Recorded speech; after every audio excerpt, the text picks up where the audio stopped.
Hello, everybody, and welcome to Flyers Alley. I'm your host, Jesse Bell. Along with me in the alley, as always, Wayde, Anthony. How you guys doing? What's up, buddy? How's it going? Doing good, doing good. We have a special guest in the house tonight. Last week we had Derek. This week we have Riley. What's going on, brother? How you doing? Good. What's happening, guys? Not much. Thanks so much for coming in. No problem. Again, everybody, before we jump into this thing, go like us on Facebook at facebook.com/Flyers Alley, on Twitter at Flyers Alley Pod 1, Instagram at Flyers Alley, and go check out Old City Sports Network, Old Spud OLDE, for all your Old City Sports Network articles and much more. Yeah, we're going to dive right into this thing. We had Nasty on last weekend. He talked a little bit about the ball hockey tournament. I was able to dig up some pictures of the ball hockey tournament. I have to ask you a personal question. Do you recommend shin guards? It's a good question. I didn't wear them last year, but I probably should have. I don't know. The ones I had were falling off all over the place, so I just took them off. But yeah, I think I would recommend shin guards.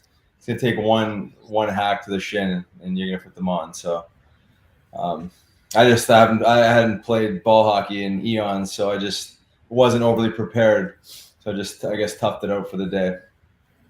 I feel like that's the direction I'm going in. I asked Derek about it. He recommended it.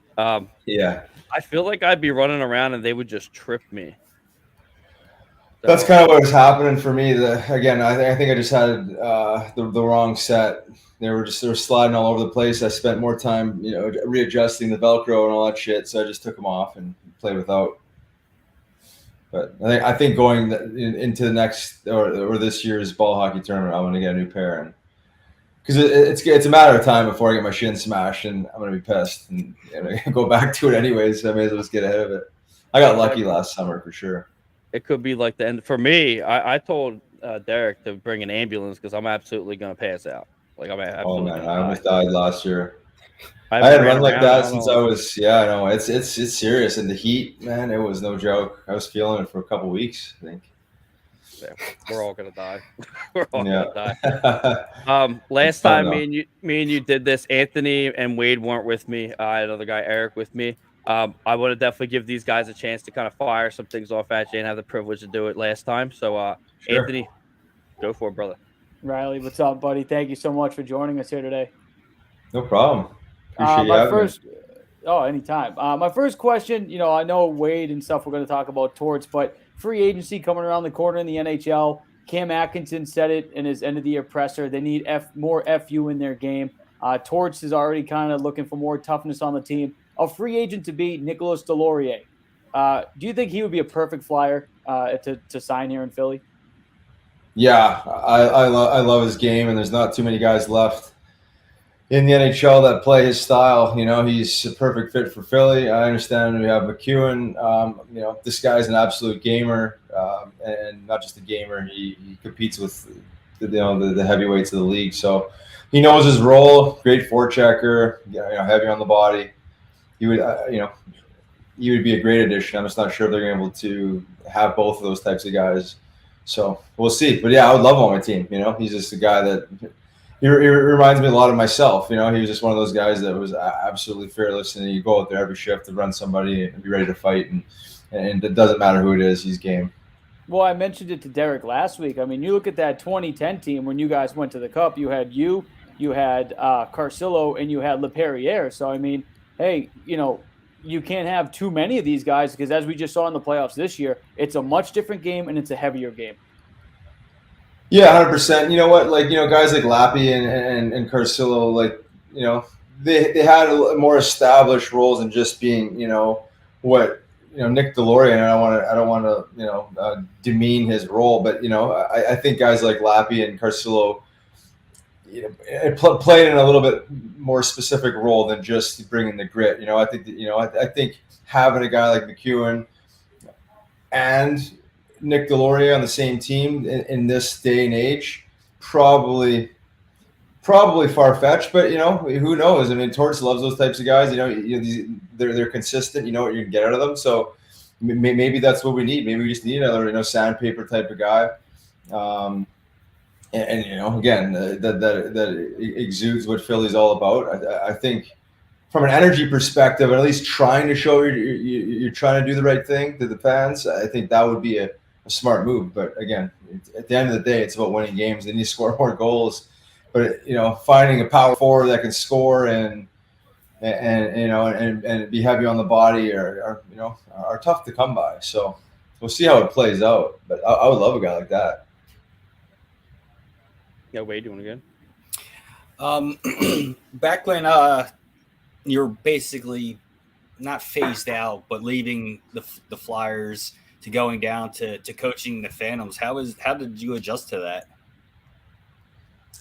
It was actually a pretty easy adjustment because I made the decision to retire and I made the decision to turn my last year of my contract into coaching. So I had mentally accepted what I was doing before I did it, and there was more than one reason why I decided to do it, mainly for my own personal health and wellness, and it wasn't so much to become a coach. I wasn't like in a hurry to become a coach. It was just a natural transition to get me out of the environment of fighting and preparing to fight on a daily basis. I knew I was probably going to send down to the minors. There was a good chance going into the off season that was going to happen, and I know what the minors are like. You got a bunch of young guys full of piss and vinegar that want to fight. And, right. And on my way out, I really didn't want to do that anymore. Honestly, I poured so much into it emotionally and spiritually. It's it's a tough role that I just didn't want to do that. So that's why I got into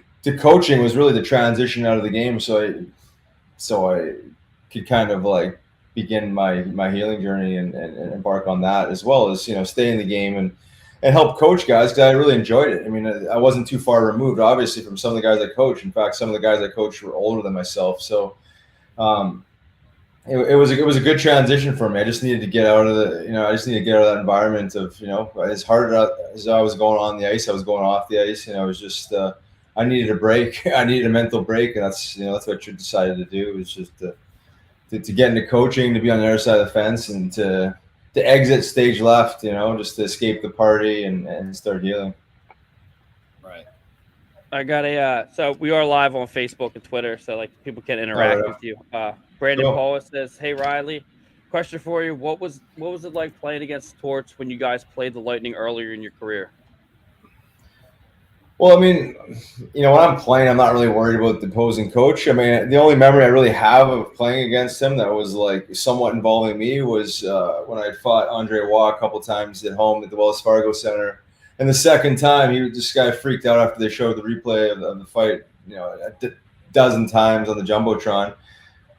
John Tortorella ended up like chokeholding Andre Waugh on the bench because he was going nuts. He was going to probably take a misconduct penalty. So that's the that's the only thing I can remember of him as a person behind the bench. Outside of a few antics through the media, but it's just like any other team. Like these teams competed. They're hard. Hard to play against. But other than that, it was more his personality. You'd see through the lens of the TV, and just kind of almost like look for some of his media outbursts just as entertainment. But other than that, as far as a coach on the ice, don't really remember a whole lot. How do you feel about the coach signing? I think it's a great signing. I mean, I think it's a great signing. I mean, there was 5, 6 legitimate grade A coaches out there, right? I mean, probably even more if you really want to break down available head coaches. After such a shitty season, I understand there's a lot of injuries, and you could throw a few excuses in the bucket there. But the bottom line is that the Flyers really had no identity. There was like even with injuries and all that, like they just didn't have jam that as a fan, former player that you just look to see. It was there sometimes. McEwen brought it, and it's not about fighting. It's just about playing with a chip on your shoulder and just being hard to play against. It's an attitude, right? And I think that's from that perspective, I think he'll bring that. Is the team going to be that much improved that he's going to make that much of a difference? I'm not sure, but I think you'll get them to play a real hard game. That even if they lose, they're going to go down with a fight. And I mean that just like going down playing hard and being a hard team to play against. So, and if it does get hairy like it did this year and parts of the previous year, there'll be some sort of entertainment for the fans and media, right? Because he's not gonna allow the team to lose 10 games in a row 3 times in a season. I can guarantee you that he's gonna he's gonna draw a line in the sand of expectations. And again, I think at the very least you're gonna get an energy, you're gonna get an attitude out of him. I always said it was between him and Rick Tocchet. I think Rick, obviously he's an ultimate flyer, come back to Philly and bring that attitude, that energy.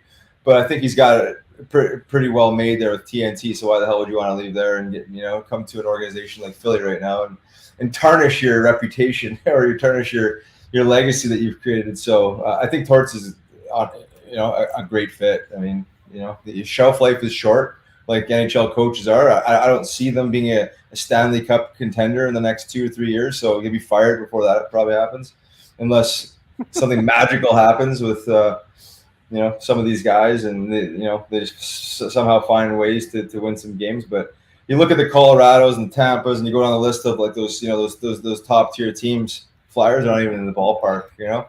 So you had a guy like Torts, he's gonna bag the shit out of them in training camp, and he's gonna do all these things that that you're in the pros. Like, is it that big of a shock that a coach wants you to work hard and bring an energy and attitude to the rink?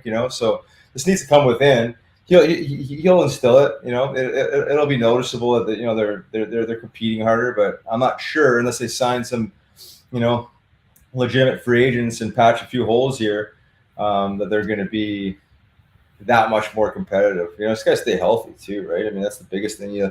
Not great news on Ellis, obviously Farabee. So you're going to training camp again, in an interesting spot. So we'll see.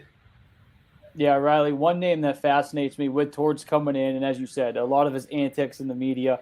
He dealt with some young goaltenders with Merzlikins and Korpisalo in Columbus.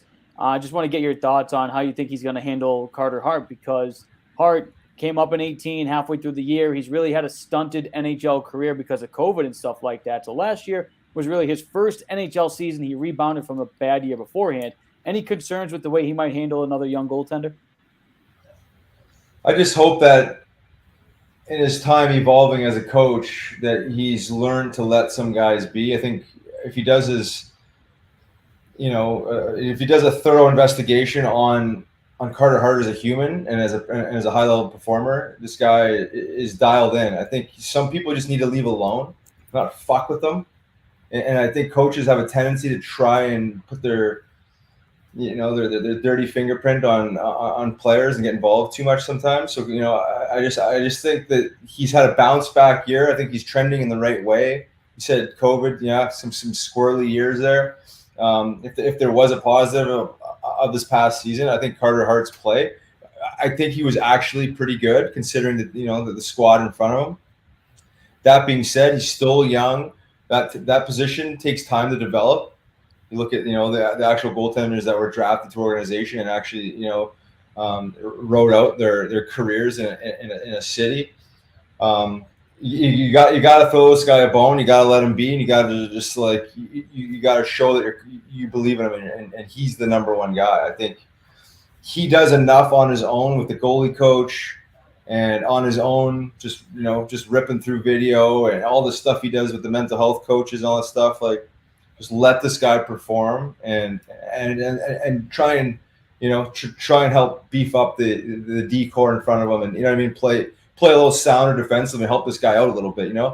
You can't be absorbing some of the rubber and some of the opportunities, grade A opportunities that he's absorbed last year and the year before. You know what I mean? It's no matter how good of a goaltender you are, you're gonna get exposed over time if you have that many holes. So, I know he likes to take care of the D zone as any other team would, but a real focus on taking care of the front of the net and working outwards. So if you clean up a few areas, maybe you limit some grade A opportunities. Obviously, you play away from the net, less pressure and stress on the tender, and then you're playing in the offensive zone where everyone wants to play, and that's where the game is really fun. So hopefully that converts, and ultimately it'll help his game out. But I think you just gotta let him be. I think he's maturing. He's finding his groove.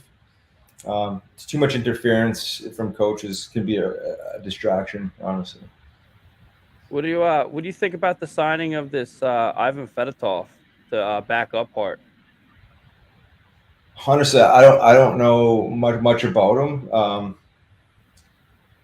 Again, like it's unless I mean, again, going into the season, I just think they're gonna ride Carter Hart. I mean, I think he needs to be absolute number one. You play him as much as we can, and then unless a backup is that shitty and off his game, they're all kind of say somewhat in the same ballpark of performance. It's like if he shits the bed, they'll replace him pretty quickly or send him down. I don't know much about him, you know what I mean? But like usually when you sign like a backup, it's just to me, it's you look at some of the names and they're kind of they don't really change anything. Like, is he challenging Carter Hart for a number one position? I don't think so. But that being said, if he starts shitting the bed, they got to make some changes. But I think they're going to give him an honest chance to perform, to find his groove, and then when this guy comes in, you just got to play a solid game and not suck, basically, because then you can find a million backups to do that, right? So we'll see. I mean, Chuck made the decision. He made the statement in the press conference saying I think it was like 2 days before they signed him. If we can get him to agree to a contract, he's going to be number 2. And then there's been no word on Jones at all. So it's to assume that Jones is going to be gone. But I mean, it's just there's a lot of darkness. There's a lot of darkness and smoke around.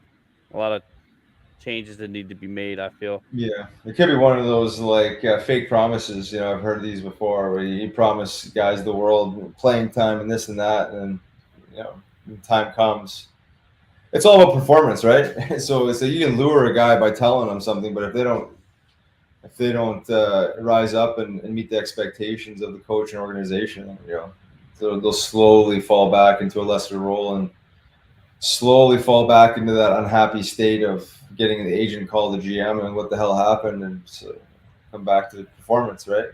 Yeah.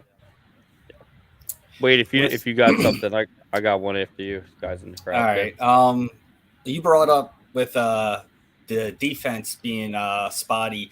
Is there a specific free agent that you would want to go after, defense or offensive, or would you just think that the team is filled up with too many holes and just build to the draft? I'm not even sure who's available. If Pittsburgh let go of Letang, I'd go after him. Oh, that's what I was saying. Yeah, that's what I was saying. I'm not exactly sure who else is around. You'd like to think that some of the guys they have another level, like Ristolainen and Sanheim.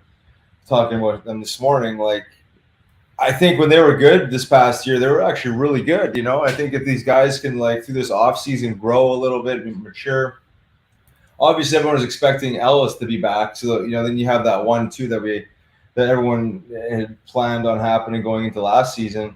And if you added a guy again in the ballpark of Letang, that guy that can skate and move the puck, play away from the net again, so you're not just absorbing so much. Other than that, I'm not exactly sure who's available, but I think with Torts coming in again, he's a little more defensive minded. Take care of home base and move north, and I think they got more than enough guys to jump into play. It's just the defense. Look at the teams that win, man. Their D are just sound. Obviously, guys like Makar, they're on a level. You'll never see a guy come through like that in the next 10 years on a team. But their complementary defensemen are dynamic. So, but to me, it's that's where you need to really focus, because if you have good decor, a solid decor, you obviously play away from the net, but just those quick outlet passes, you just move the puck up to the forwards. You can have somewhat of an average group of forwards. I don't want to say average. You gotta have an above average forwards, but you can get away. You can hide guys if you have a better decor. Just moving the puck, guys that can shoot, get pucks through at the blue line, advance the puck. You know what I mean? Just taking the pressure off the D zone and the goaltending. So, but a guy like Letang would be would be great if it gets afford him. I'm not sure what he's looking for. It'd be a reason why that Pittsburgh's getting rid of him or thinking about letting him go in the first place. I think he would be great in Philly, but I got a quick follow-up, Riley, before we get to the other questions. With the draft coming up, Flyers 5th overall pick, would you do a package trade with the 5th pick to Arizona to bring back a defenseman in Jacob Chychrun? Now he's your top pairing guy with, let's just say, Ivan Provorov. I think I'd do that. I like that. I like Jake's game. His father, there's a former Flyer, tough guy. Yeah, sure. But this guy, I've actually met him a few times in and around Philly. Man, you talk about like meat and potatoes, big, like built like a Greek god, can play. I'm not exactly sure. I haven't been following that closely. What his knock would be, but that being said, he's done a hell of a job there in Phoenix. He plays in a leadership role. Big strong guy. Yeah, I mean, I like him. I'm not sure how that's going to go down. But what was the trade? What was the total package you were mentioning? I just said just a package starting with the 5th overall pick to Arizona, and you'd be getting back Chychrun. I that's just the way I would start a package, because I feel like if they're going to do this retool as they're talking about, and you get Torts coming in already talking about cleaning up in front of Carter Hart, well, Now you get a stable guy in Chychrun who can help balance out Provorov and get him back on the straight and narrow. I mean, right there, you got a solid 1-2 punch at top defense.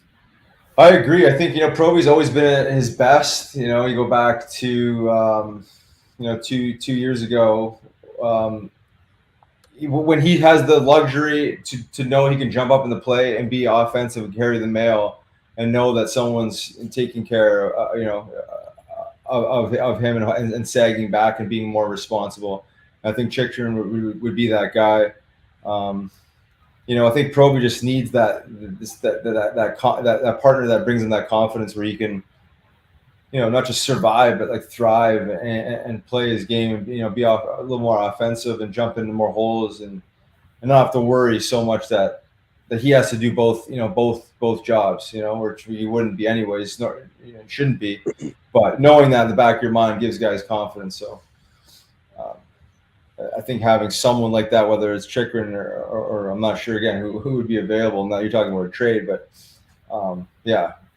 you need to do something. Again, if you can't go another season the way you did. So if Ellis is not going to be ready, the fans aren't going to put up with waiting for another press conference to wait another 2 months for another update to see where this guy's at. Like that was your number one defenseman, and now you got to figure something out. So yes, I think they're in a position where they're going to have to offer something to get something to make some sort of significant impact on the back end. Otherwise, they're going to be more of the same, in my opinion.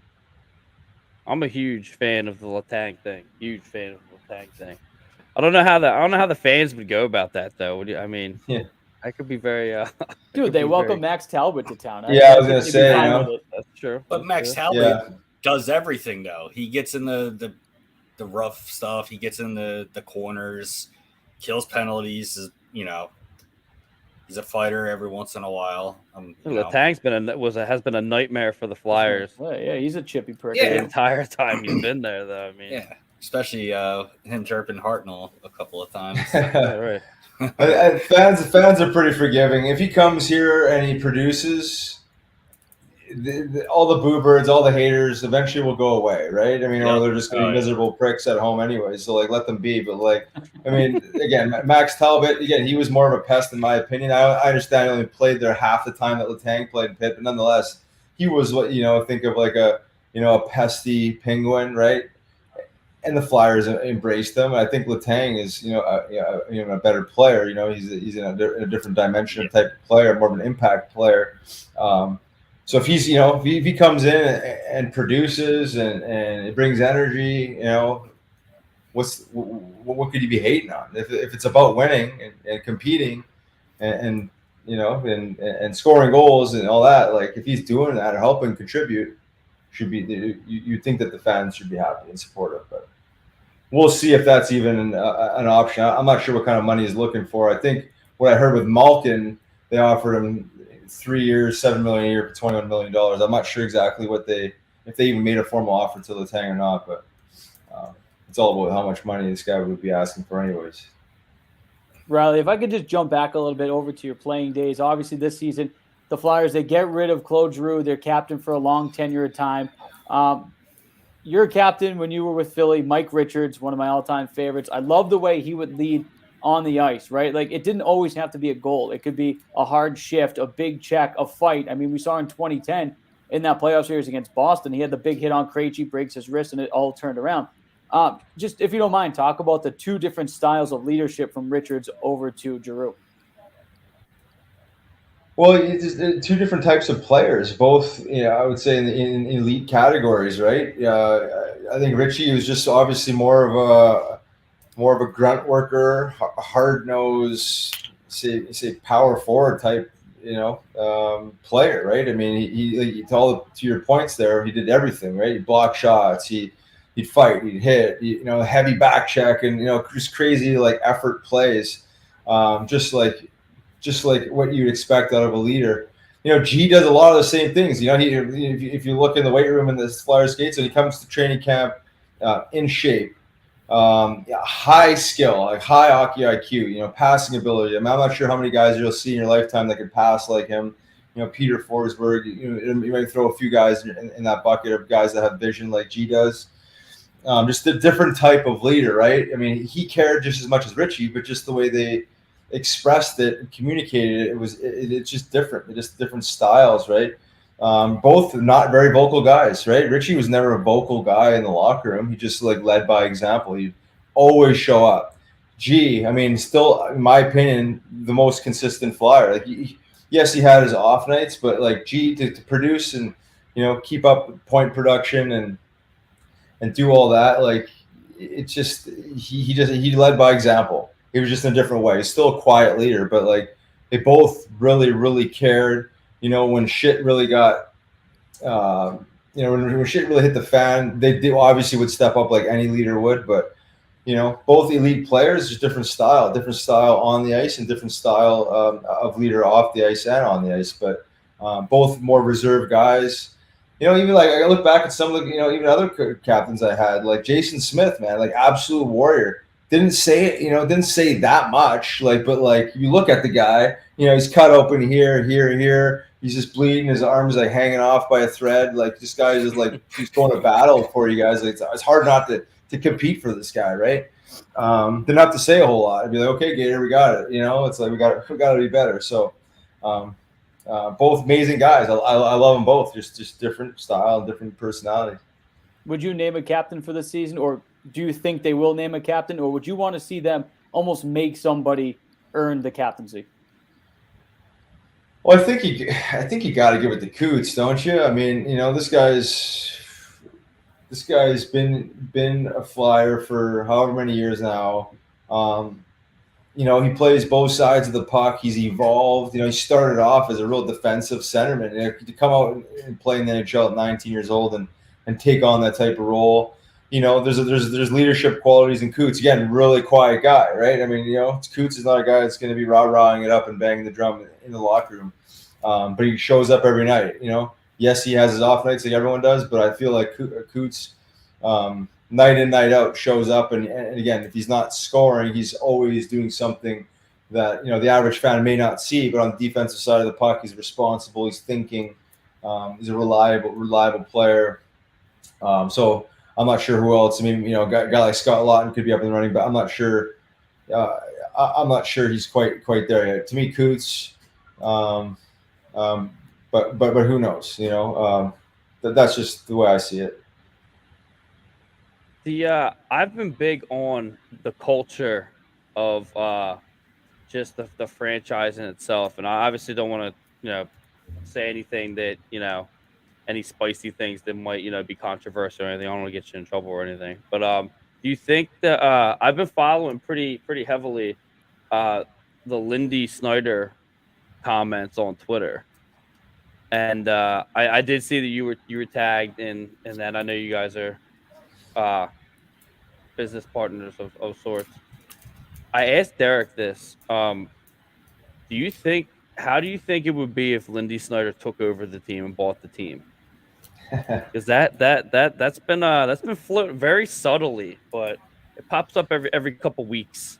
Yeah, I would love to see it. I would just love to see someone that cared about the roots of the Flyers and just cared about like just like you said, that culture. There was such an obvious, distinctive culture when Ed Snyder owned the team. And there's a big difference between any actual public facing owner and a corporation owning a team, right? It's just a different feel. So whether it's Lindy or someone else, I would just love to see it shift from a corporate ownership into someone that actually is human, or a group of humans that actually will have an ownership, because there's just immediately more culture. I guess I understand that it's going that way no matter what, right? It's just like there is more corporations owning teams, and but that being said, there's something special, whether you knew it at the time or not. You kind of see the transition and kind of like see the holes in what's going on as it's evolved. But like, I played for Ed Snyder. This guy came down in the locker room, win or lose, he come and shake everyone's hand, look you straight in the eye. Like, there was something like very, very powerful about that, where that the owner cares about you and the team and the success, right? Um, it's powerful, that's like the human nature of the business. But now it's like when you remove that, there's just a different feel. I think, can you still win without an owner like that? Yeah, I think so. But I think you look at the Flyers. The Flyers' history was built around Ed Snyder. It was built around, say, the Broad Street Bullies, which I understand evolved, and there's never going to be the Broad Street Bullies again. But there was this identity just of being a hard team to play against. You knew if you're coming in the Spectrum or even the Wachovia Center, Wells Fargo Center as evolved, like, it was going to be a hard night. Like, you were coming in and you were in a battle, fights or no fights. It was just going to be a battle. To like, yes, Ed Snyder passes. They move in the corporate mothership, and they get rid of all kinds of alumni in and around the building. Working up in the executive offices as like salesmen. Joe Watson, some of these guys. Again, they just kind of got rid of like the old school guys that that were kind of helping continue the culture of the Flyers. They got rid of them. It's the way it's run. I guess has more of a corporate feel, obviously, but it's a big difference. So again, very, very distinct identity as a hockey team in a very blue collared city.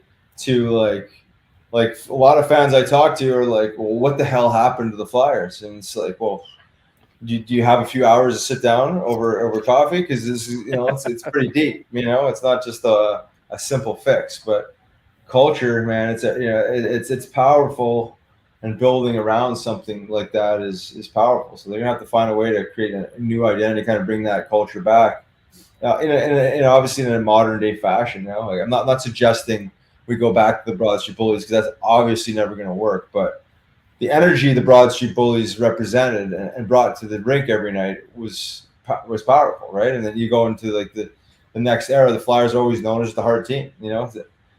Look at some of the teams around the NHL. They're hard teams to play against. It's not about fighting. Just like just being heavy on pucks, being heavy around the net. Heavy on the forecheck, being relentless. So they're gonna have to do something to kind of find, or it's not finding. It's like carving it out, because it's not like, oh, there it is. There's the identity. It's like, go throw it on. Like, it comes from within, right? I mean, it's like each individual in that locker room has to come together in agreement that we're going to play together and we're going to compete in a certain way, and we're going to have a certain mindset going in each game. Otherwise, it's just talk, right? Everyone talks about these things, but having the discipline to engage in the games with that type of attitude, having the discipline to come together and compete on a daily basis, that's another story. And that's partly the coach's job is to kind of funnel them, but at the end of the day, it's the guys in that locker room that have to be the ones that bring forth the effort and bring that identity onto the ice. And even with that, like I said, I was so excited when they signed Yandel. Like I had told, we were telling Derek, I was doing donuts on my forklift, throwing everything off. I was so excited because I knew why they brought him in, and they brought him in to lighten up the locker room. And it wasn't something that was really like broadcasted as much as like you would think.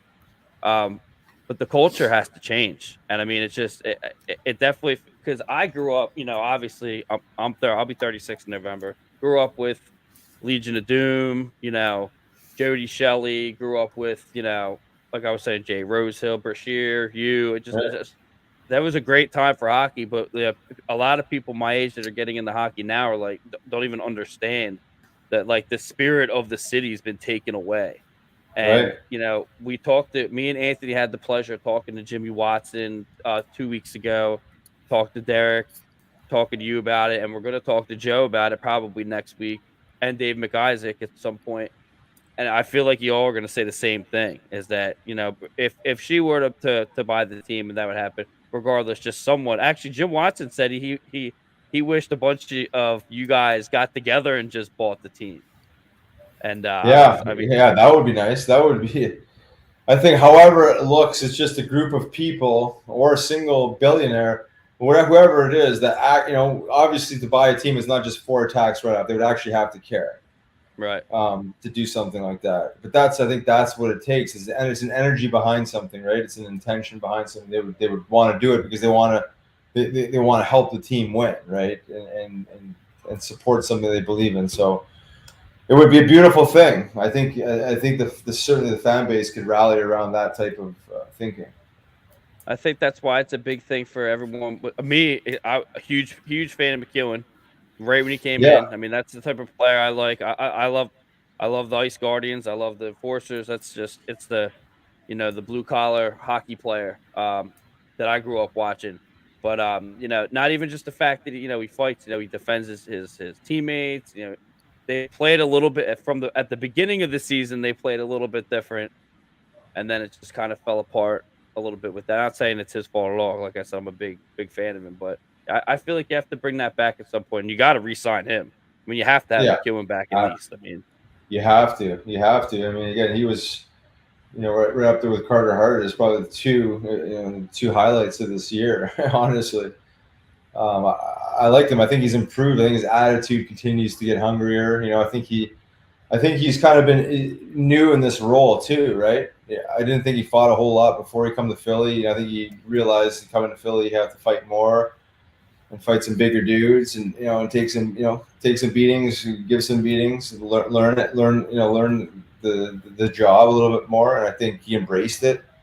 That being said, he needs to be rewarded for it. And absolutely. obviously, Philly loved what he's done. He fits Philly. He's like a modern day tough guy. I mean, so unless Ryan Reeves is getting signed or something like that, or like you said, Nick Deloria, you know what I mean? Like, you got to sign him. Ryan Reeves, that would definitely be something. I feel he fit in perfectly here. I feel. Yeah, of course, yeah. Yeah, But Riley, I'm not sure getting back to the whole chemistry talk and things like that. Back when you used to play, you had some characters on the team yourself. You had Hartnell, Aaron Ashram, another guy. And I remember going to games at the TD Garden in Boston. They had this 2 levels from the escalators. You had to go up one, then you'd walk 20 feet, then you go up on the other one. But in between, off to the right, we could always see the road teams, and I would always go when you guys were in town. You'd see the teams kicking around the soccer ball, playing, back and forth, 2-touch. Just talk about how just something small like that before a game can really have a team bond, come together, and really fight for one another. Yeah, it's amazing how something so simple and something so fun can be so effective. What you're really doing is just getting out of the thinking mind and just kind of like just being, right? You're having fun with your buddies. You're not watching video. You're not getting all tensed up about this and that. You're just kicking a ball around, and there's obviously a strategy around the game itself, right? You're trying to sewer guys and stuff like that. Again, having fun, loosen up. And I think, and then larger groups of guys, right? It's not just like 2 or 3 guys. Most of the time, it's like 12, maybe 15. Like a good chunk of the team play at some point this kickball game. So brings guys together. There's laughter. There's energy. There's a level of competitiveness, looseness, all of the above, right? So I always say, like, the kickball game was like the best part about the hockey game, man. That was like the funnest time of the day leading up to the game was the kickball game, right? It was high energy, a lot of fun, just guys being silly and being characters. So yeah, I think it's a huge part of the preparation of the game. I got a guy I actually haven't heard from this guy in a very long time. Former hockey player. He played juniors. What goes through your mind when squaring up with someone much larger like Wah? Is there a game plan going into a fight like that? Also, one of the best knockouts to go down in Western. I don't know what WFC. Wells Fargo Center. Fargo Center. Okay. I'm sorry. My bad. Yeah. Yeah. I mean, larger guys for sure. I mean, I was a smaller guy. I mean, I'm real light right now, but as far as size goes, I was on the smaller end of guys. So for larger guys with larger reach, you're trying to get inside and just go more punches and bunches. Guys more my size, I would open up a little bit more. Like Sean Thorntons and Aaron Ashrams and guys like actually in my weight category. But the Brashears and the Rocks and the McGrattens, I was just trying to get inside and not get them, not get stuck out at the end of at the end of their bombs. So Andre Watt was a little bigger than me. Not terribly bigger than me, but I fought him a bunch. And then that game itself, I fought him a couple times. And the first time I fought him that day, I'm a lefty and he's a righty, and I grabbed onto landed up being his left hand, his lead hand, and he pulled his arm out of his jersey and got loose. So the first one was a draw, but I wasn't overly happy with the fight because I just didn't get a good grab, and he got his arm loose. So we fought the second time, and it was the exact same spot on the ice, same stance, same setup, lefty versus righty.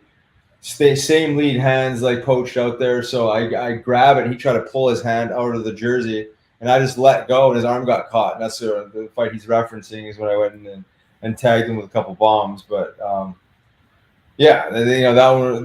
was more on the lucky side of things. I had a strategy, but it was just to kind of just get him caught in his jersey because he did it to me once before. But generally when fighting larger guys, try and get in tight. Try and work, the faster punches, some uppercuts, stuff like that, and not absorb the big bombs from the bigger guys. But we're not gonna have to worry about any of this at like the ball hockey tournament, right? It doesn't get rough. No, I'm done. I'm done with this. I'm done with the fighting. I remember listening to Nasty Knuckles one week at men's league. Some guy was chirping you a little bit, give you some chops. Men's league? That animalistic instinct doesn't go away. I don't know why people think it does. Yeah, I've tried to tame it. It's come out a couple times, and I'm actually thankful that it is just peace. But especially when guys just like cross that line, and it just like it's still in me. The couple times it's come out, we're just like what the hell? Like, why do I have to be this angry at men's league? And why do I feel like I have to do something about it right now? So, but when I play, I'm obviously not mentally preparing for that. I try to be a skill guy now and try to find fun, play pond hockey. So when guys, you play against some of these try hard guys that get their elbows up and just cross that line of using their body to manipulate position, stuff like that. It gets a little bit, I don't know. It brings out the competitive nature in you, right? So you just kind of, like my first instinct always, if someone does that, is to cross check them. I don't even think about it. You know what I mean? So I'll cross check them in the back. And then I'll turn around and be like, what the hell are you doing? And I'm like, well, you're fighting for a puck and you cross the line, in my opinion. So that's the way I deal with things. Because it's like, if you have a problem with it, we can fight. And that's usually the way I usually dealt with it. But I forget that it's men's league, so when I do that and I create a confrontation, and it's like, okay, now, like, am I fighting now? Like, should I do this? and it always goes back to no, we shouldn't do it because these guys have jobs, just like myself, and I don't want to go show up in public with broken. My nose is already busted up. Yeah, I don't need another broken nose or black eye and all that shit. So. It's not about that. Yeah, people just suck, especially in beer leagues. Always trying to go $110, trying to put on a show. You mentioned the alumni for the Flyers. Obviously, it's not from the outside perspective. It doesn't seem like it's as big and booming like St. Louis, right? You get all of them. It's almost like a party. You guys had the alumni game, I believe it was a year ago at the Wells Fargo Center. Is that the start of something to, hey, hopefully we can bridge the gap now with the team and with the alumni? I would hope so. Brad Marsh has done a hell of a job with the alumni. The challenge is a lot of these guys are getting older, especially a lot of guys that did play in some of these alumni games, the local ones, anyways. Again, like the Joe Watsons, Jimmy Watsons, the Hounds, like that's a good core guy, group of guys that don't really play anymore. And then for these games you're talking about last year, we flew in a bunch of guys from all over the U.S. So. Brad Marsh does his best to bring the guys together. Last week we had the Flyers Alumni Golf Tournament. Guys coming in from all over the place. But these games, like I would love to have more of these alumni games. It's just challenging because again, like to actually be an alumni game and actually have enough guys that can skate and get around, like you have to bring them. You have to bring them in from somewhere, right? So the larger games like that probably only happen once a year, and that one specifically was for.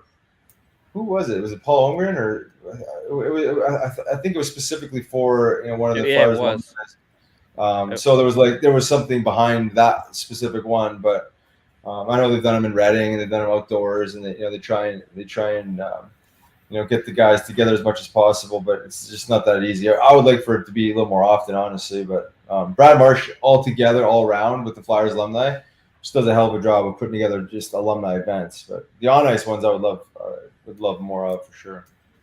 That last one that happened, I was in a press box for that one. Didn't know I was going to get the opportunity to go and see you guys go.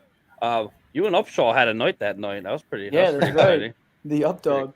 Yeah, right. Exciting. Yeah, it was fun. Yeah, we're in flow state. I'm sure he had a good time in his Philly days, right? Upshaw, obviously on the ice, he was a good player, and yeah. Uppy knows how to have a good time, knows how to enjoy life. So I know a little bit of buy allowance of some of these alumni games, huh?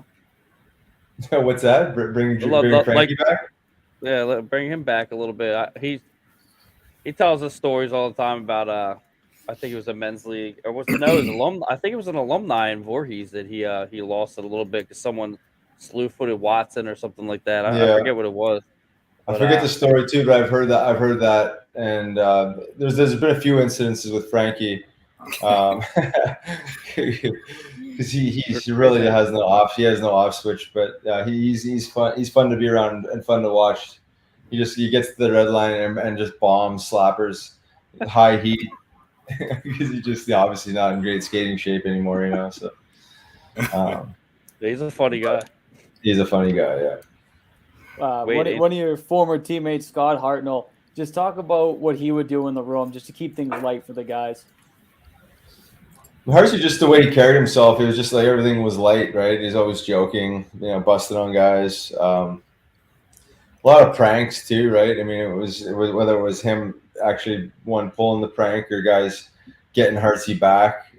Just a lot of jibber jabber. He's just one of those guys that, again, likes to poke fun and screw with guys, and then he's good at taking it too, because if you're a guy that gives it, you're gonna get it, right? And I think he has a good personality. And Hartsy and I go way back. We played junior hockey together. Actually, Nick Schultz, Scott Hartnell, and myself are all three rookies together in the Western Hockey League. So I go back a long time, with Hartsy, and he hasn't changed. He was just he was a man child at 16, and just goofball. And he really hasn't changed a whole lot.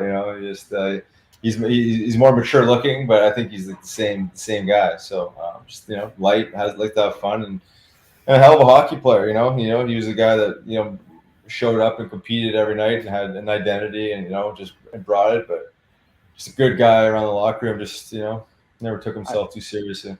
I remember that fight. It was right in front of the net, and Avery from the Rangers, Sean Avery, was being a prick that night. And they decided to drop the gloves, and I think Hartnell just beat the wheels off him in 2 punches. It was hilarious. Yeah, Hartsy could do that. Yeah, he's a competitive guy.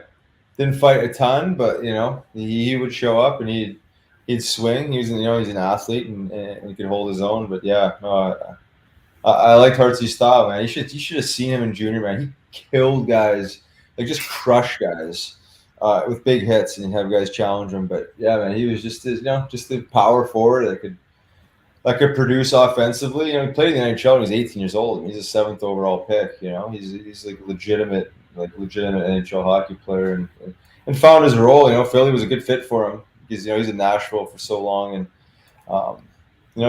did well there. But I think I just think of as long as he played in Nashville, I just think of Hartsey as a Flyer. With the Columbus and that whole thing. But I don't know. I think just like to me, that's where he really fits as a Flyer. Yeah, that long hair looking like Yukon Cornelius that year. Yeah, right. Yeah, I like him on TV. I think he's great yeah, on he's TV. good. Really, Yeah, he's good. Mm-hmm. The haircut was a little weird at the beginning, but I like that rooster thing that he had. Yeah, I know, right? No kidding. I feel like a lot of people don't know that he actually could throw down, and he could be that guy if he needed to, because he didn't do it very often. Yeah, But, he's got a big frame. Like, he's bigger than I am. He's 6'2", and probably, probably 215. He's just a bigger guy. Like, he's got pretty broad shoulders. But again, like he was a legitimate player. I mean, his first year in junior, he put up I think like 80 or 90 points. He's a 16-year-old in the Western Hockey League. Like he could score, he could pass, and hit. And then obviously when you first get in the NHL, you take a lesser role, and then you kind of work your way up and get more minutes. And I think his best year probably was still with when Yogs joined the team. I think that was probably his best year in point production. Really found himself, found a groove, going to the net. He's good around the net. before we jump out of this bad boy, because we are kind of going up to an hour, I don't want to hold you on longer than you would like to be. Can you give me a good the first time you met Derek Settlemeyer? Or a good nasty story, maybe a good nasty story. Jeez, G-rated if you need to. Wow, man, there's so many. He's just such a character. I don't even know where to begin. I mean, the first time I met him was with the Phantoms in 2004, 2005. I started the year in the Central Hockey League, and Ron Hextall called me, and basically I had signed a 25-game professional tryout agreement and met the team in Hartford. And Nasty was the first guy there, high energy, bouncing around, but just felt like I knew the guy forever. I'd be like, geez, I feel like I know this guy, because he's just so helpful, and again, it's like he just did a line of coke or something. The guy's like bouncing around. I'm like, holy shit! I'm like, is everyone this friendly around here? So that was like my first meeting with him. Just like, holy shit, man! And, but we hit it off. I actually was always an early guy, but I'd go to the rink early because he was always there, and I would just sit in his office and just shoot the shit. And it was just like one of those guys that just hit it off with him almost immediately. Landed up living with the guy one season. It was actually the season before I actually made the squad full time, and just stayed in Voorhees and trained. So we got to know each other. A lot of concerts and stuff like that. But just an overall good guy. But man, Nasty, he's a character. High energy, man. It's just fun. It's fun to watch. But always screwing around too. You think like Hartnell screws around. This guy always pranking. I mean, even after I'd seen the same prank 100 times, the old snake in the cooler, he still somehow got me with this when it was 5 years after I retired and hadn't had a touch Gatorade for 5 years, and show up at the skate zone. And he's got the cooler out, and he's like, "Hey, Rouse," he's like, "You want to try this new flavor of Gatorade?" And I'm like, "I don't even drink this shit." So he opens it up. I, for whatever reason, go in there and reach, and sure enough, this double-sized cobra head pokes out. And I'm like, holy shit! I'm like, how the hell did you get me? How did I fall for this? You're so casual with it, but he's always screwing around, always doing something. He got Hart in a trash can, didn't he? Yeah, he did, and he got Scott Lawton in the trash can. We actually filmed with Hunter Brody today from Broads Media, and he called us 3 times before. He's like head on a swivel. He's like, "Is Nasty out there? Is he hiding behind a tree or something?" He's like, He's like, I know he's around here somewhere. He's like, open the garage door because his radar was on because he just knows like anytime you're around Nasty, there's something up, So that's just everyone that knows Nasty knows that something's bound to happen. So just to keep your head on a swivel. So fun guy. Cool Talk about cool to keeping hear the about his locker room dad. loose. Yeah, I know his dad's legendary. I didn't know about the. We talked to Andre Leroy a while ago, and he brought up like the Philadelphia Firebirds. I had no idea that his dad actually suited up and played goalie for them. You showed me. Yeah, He was texting me pictures the other day. I was like, oh my god, I love the jersey. So that's kind of how it started. But yeah, I had no idea that even happened. Yeah, such an interesting story. Yeah, we actually had him on our pod, and I've known Sudsy for years, but some of the stuff I had no idea how it kind of all evolved and how he kind of found his little niche and how he landed up playing a couple games, and it's incredible actually. Something like that would never ever happen in today's day and age, but much like an Asti, just it's a good guy in the locker room, high energy, good communicator, and kind of found his lane. And Bobby Clark was a big fan of Sudsy, and was supportive of him. He helped him get a job down in Florida after he's with the Flyers. So it's funny how it works. It's not what you know, it's who you know, but it always goes back to relationships and character, right? And I think if you have good relationships and have good character, you can last a long time in a certain job, and that's kind of how they've done it. So we got one more question from the audience before we wrap this up. It's actually Wade's father, Wade. Who was your idol growing up playing hockey? So I had a couple. I grew up in Winnipeg, Manitoba, and my parents had season tickets to Winnipeg Jets. Dale Howardchuk, Scott Arneal for Winnipeg Jets. Scott Arneal, most people don't know who he is, but I'd won a Scott Arneal jersey, number 11. So I wore number 11 on my whole youth hockey career, as well as into juniors. Just because I won the jersey, I had no idea about the guys as a player, really. Ty Domi, I remember, having Ty Domi on the Winnipeg Jets and being a fan. Didn't really understand the role. I was too young to understand that. And then just with the Edmonton Oilers, Mark Messier, who also wore number 11. So Dale Howardchuk, Scott Arneal, Mark Messier, I'd probably say the three. And just because Winnipeg Jets fan, grew up in Central Canada there. So those were the ones. All right, Riley, before we let you go, you want to just plug and talk about what you're getting into now with the Bodychek wellness and the CBD, stuff like that?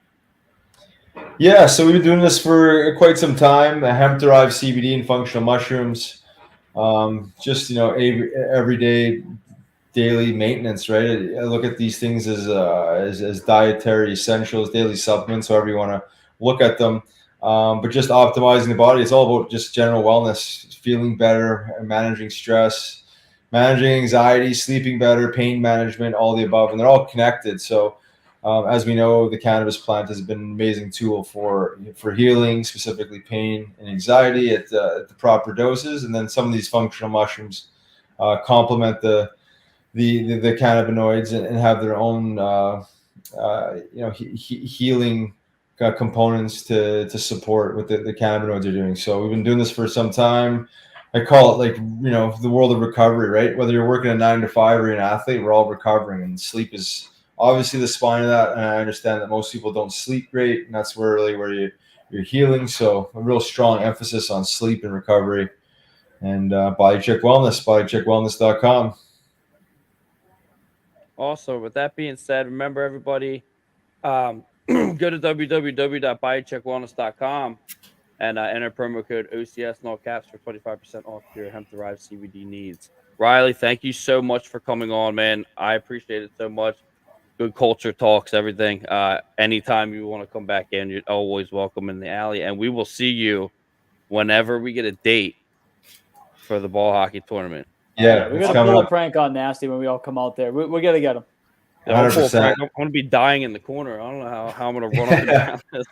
I keep telling my wife I'm going to start running We got a couple months before it happens, and I just keep looking at the front door, and I'm just like, my Yeah, God. don't do a long distance run. Do little sprints because that's where it's at. Do a couple 50-yard sprints. But that's the taxing part of it, man. Is the short bursts, the quick explosive steps. Because again, I hadn't run like that in eons. I can't remember the last time I ran like that. So my legs seized up that day, and then the next day I could hardly even walk. The next 2 days, it was pretty rough, but a lot of fun, man. I don't know. Somehow we made it to the finals. We only had 6 guys on our team, and it was like 90 degrees. But it was super fun. I mean, I love the ball hockey. I could see why it's exploding, especially in Jersey, with the National Ball Hockey League and expanding up the East Coast. So it's a good sport.